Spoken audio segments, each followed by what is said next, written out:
ಭಯೋತ್ಪಾದಕರ ದಾಳಿಗೆ ತುತ್ತಾಗಿರುವಂತಹ ಮಂಜುನಾಥ್ ಅವರ ಪಾರ್ಥಿವ ಶರೀರ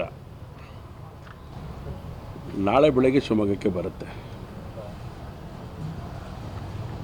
ನಾಳೆ ಬೆಳಗ್ಗೆ ಸುಮಾರು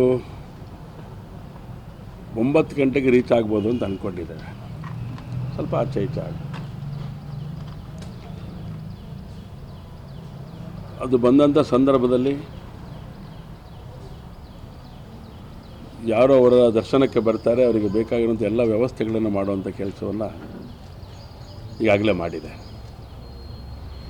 ಕುಟುಂಬದವರು ಕೂಡ ಸಾಕಷ್ಟು ಸಂಗತಿಗಳನ್ನು ಯೋಚನೆಯನ್ನು ಮಾಡಿ ಮುಂದಾಗುವಂಥ ಕಾರ್ಯದ ಬಗ್ಗೆ ಆಲೋಚನೆಯನ್ನು ಮಾಡಿದ್ದಾರೆ.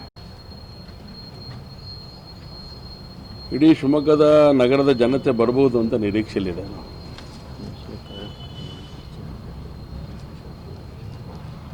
ಯಾಕೆಂದರೆ ಒಂದು ಮಾಹಿತಿ ಪ್ರಕಾರ ಅರ್ಧ ದಿನ ಶಿವಮೊಗ್ಗವನ್ನು ಬಂದ್ ಮಾಡಿ, ಅಂಗಡಿಗಳನ್ನು ಸ್ವಯಂ ಪ್ರೇರಿತವಾಗಿ ಬಂದ್ ಮಾಡಿ ಈ ಒಂದು ಕಾರ್ಯದಲ್ಲಿ ಪಾಲ್ಗೊಳ್ಳಬೇಕು ಅಂಥೇಳಿ ವರ್ತಕರು ತೀರ್ಮಾನ ಮಾಡಿದ್ದಾರೆ ಅಂತ ನಮಗಿರುವಂಥ ಮಾಹಿತಿ. ಎಲ್ಲ ಅಸೋಸಿಯೇಷನರು ಕೂಡ ಯೋಚನೆಯನ್ನು ಮಾಡಿದ್ದಾರೆ. ಗಾಂಧಿ ಬಜಾರಿನ ವರ್ತಕರು ಯೋಚನೆ ಮಾಡಿದ್ದಾರೆ. ನೆಹರು ರಸ್ತೆಯ ವರ್ತಕರು ಯೋಚನೆಯನ್ನು ಮಾಡಿದ್ದಾರೆ. ಹಾಗೆಯೇ ಹೋಟೆಲ್ ಮಾಲೀಕರು ಯೋಚನೆ ಮಾಡಿದ್ದಾರೆ. ಚಿನ್ನ ಬೆಳ್ಳಿ ವರ್ತಕರು ಯೋಚನೆ ಮಾಡಿದ್ದಾರೆ. ಹೀಗೆ ಅವರವರು ಅವರದೇ ಆದಂಥ ರೀತಿಗಳಲ್ಲಿ ಆಲೋಚನೆಯನ್ನು ಮಾಡಿ ಸ್ವಯಂ ಪ್ರೇರಿತವಾಗಿ ನಾವು ಅಂತ್ಯ ಸಂಸ್ಕಾರ ಆಗೋವರೆಗೂ ನಾವು ಬಂದನ್ನು ಮಾಡೋದ್ರ ಮೂಲಕ ಒಂದು ಅವರಿಗೆ ಗೌರವ ಸಮರ್ಪಣೆ, ಇನ್ನೊಂದು ಭಯೋತ್ಪಾದಕತೆಯ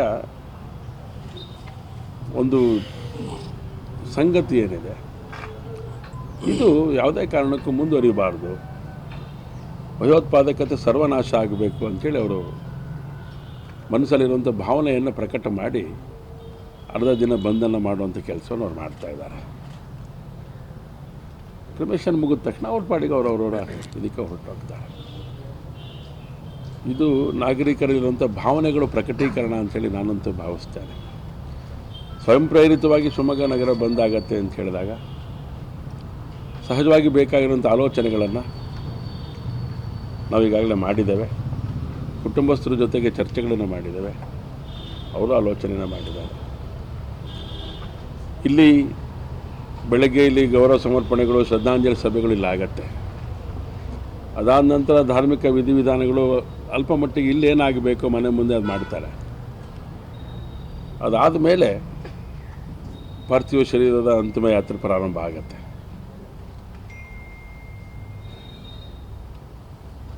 ಇಲ್ಲಿಂದ ಸಾಗರ ರಸ್ತೆ ಮೂಲಕ IB ಸರ್ಕಲ್, ಆದಿಚುಂಚನಗಿರಿ ವೃತ್ತ ಅಂತ ಕರೀತೇವೆ, ಅಲ್ಲಿಂದ ಕುವೆಂಪು ರಸ್ತೆ, ಜೈಲ್ ಸರ್ಕಲ್, ದುರ್ಗಿಗುಡಿ, ಗೋಪಿ ವೃತ್ತ, ನೆಹರು ರಸ್ತೆ, ಶೋಪನಾಯಕ ವೃತ್ತ, ಹಾಗೆ ಶಂಕರ ಮಠದ ವೃತ್ತ, BH ರಸ್ತೆ ಮೂಲಕ ಅಲ್ಲಿಂದ ರೋಟರಿ ಚಿತಾಗಾರಕ್ಕೆ ತೊಗೊಂಡೋಗ್ತೇವೆ. ರೋಟರಿ ಚಿತಾಗಾರದಲ್ಲಿ ಆಗಬೇಕಾಗಿರುವಂಥ ಉಳಿದಂಥ ಎಲ್ಲ ಸಂಗತಿಗಳು ಕೂಡ ಅಲ್ಲಿ ನಡೆಯುತ್ತೆ.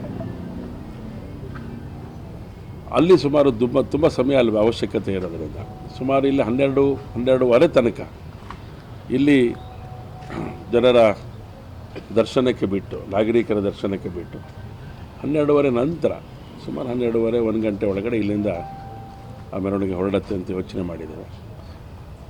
ಅಲ್ಲಿ ನಮ್ಮ ಈ ಹಿಂದೆ ಸಾಕಷ್ಟು ಧಾರ್ಮಿಕ ವಿಧಿವಿಧಾನಗಳ ಮೂಲಕ ಕಾರ್ಯ ಮಾಡ್ತಾ ಇದ್ದಂಥ ಸೂರಿ ಭಟ್ರು ಮಗ ಗುಂಡಾ ಭಟ್ರು ಅವರು ಈ ಕಾರ್ಯವನ್ನು ನಿರ್ವಹಣೆ ಮಾಡ್ತಾರೆ. ಉಳಿದಂಥ ಎಲ್ಲ ಧಾರ್ಮಿಕ ವಿಧಿವಿಧಾನಗಳು ರೋಟರಿ ಚಿತಾಗಾರದಲ್ಲಿ ನಡೆಯುತ್ತೆ. ಅಲ್ಲಿ ಸುಮಾರು 2 ಗಂಟೆಗಳ ಕಾಲ ಅಲ್ಲಿ ಕಾರ್ಯ ಆಗ್ಬೋದು ಅಂತ ನಿರೀಕ್ಷೆ ಇದೆ. ಯಾಕೆಂದರೆ ಬೇರೆ ಬೇರೆ ದುರ್ಘಟನೆಯಿಂದ ಆದಂಥವರಿಗೆ ಆಗಬೇಕಾಗಿರೋಂಥ ಸಂಸ್ಕಾರಗಳೇ ಬೇರೆ ರೀತಿಯಲ್ಲಿ ನಡೆಯುತ್ತೆ.